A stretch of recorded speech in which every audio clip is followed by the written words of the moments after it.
4 North Korean soldiers fired 40 rounds at a comrade fleeing into South Korea and hit him 5 times in the first shooting at the jointly controlled area of the heavily fortified border since 1984, the South's military said Tuesday. South Korean soldiers did not fire their weapons, but Monday's incident occurred at a time of high animosity over North Korea's nuclear program, and Pyongyang has expressed intense anger over past high-profile defections. The soldier is being treated at a South Korean hospital after a 5-hour operation for the gunshot wounds he suffered during his escape across the joint security area.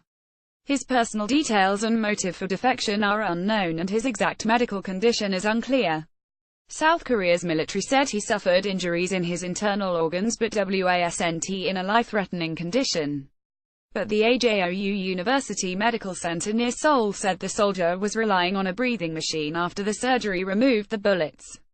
Lee Guk-jong, a doctor who leads Ajoou medical team for the soldier, described his patient's condition as very dangerous and said the next 10 days might determine whether he recovers. On Monday, he first drove a military jeep before he left the vehicle after one of its wheels fell into a ditch. He then fled across the JSA, with fellow soldiers chasing and firing at him, South Korea's military said, citing unspecified surveillance systems installed in the area. Soo Wook, chief director of operations for the South's Joint Chiefs of Staff, told lawmakers that North Korea fired a total of 40 rounds in a shooting that his office said was believed to have started while the soldier was in the jeep.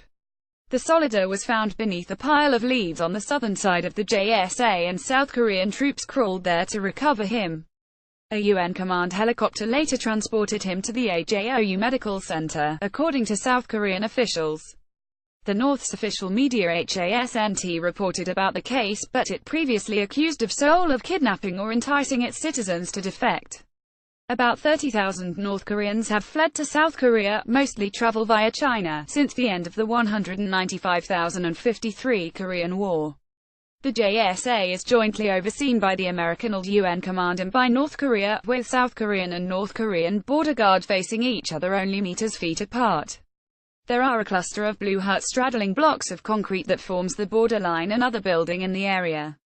It's located inside the 4-kilometer-wide, 212-mile-wide Mindstream demilitarized zone, whose northern and southern boundaries are guarded by barbed wire fences and combat troops. It's created as a buffer zone when the 3-year Korean War ended with an armistice in 1953. Monday's shooting was the first at the joint security area since North Korean and UN command soldiers traded gunfire when a Soviet citizen defected by sprinting to the South Korean sector of the JSA in 1984. A North Korean soldier defected there in 1998 and another in 2007, but neither of those events involved gunfire between the rivals, according to South Korea's military. The 1984 exchange of gunfire happened after North Korean soldiers crossed the border and fired, according to the UN command. In Monday's incident, it wasn't known if the North continued firing even after the defector was officially in the southern part of the joint security area. The UN command said Tuesday that an investigation into the incident was underway. The joint security area was the site of some bloodshed during the Cold War, but there hasn't been major violence there in recent years. In 1976, when North Korean soldiers axed 2 American Army officers to death and the United States responded by flying nuclear-capable B-52 bombers toward the DMZ in an attempt to intimidate the North. Associated Press writer Kim Tong-hyun contributed to this report.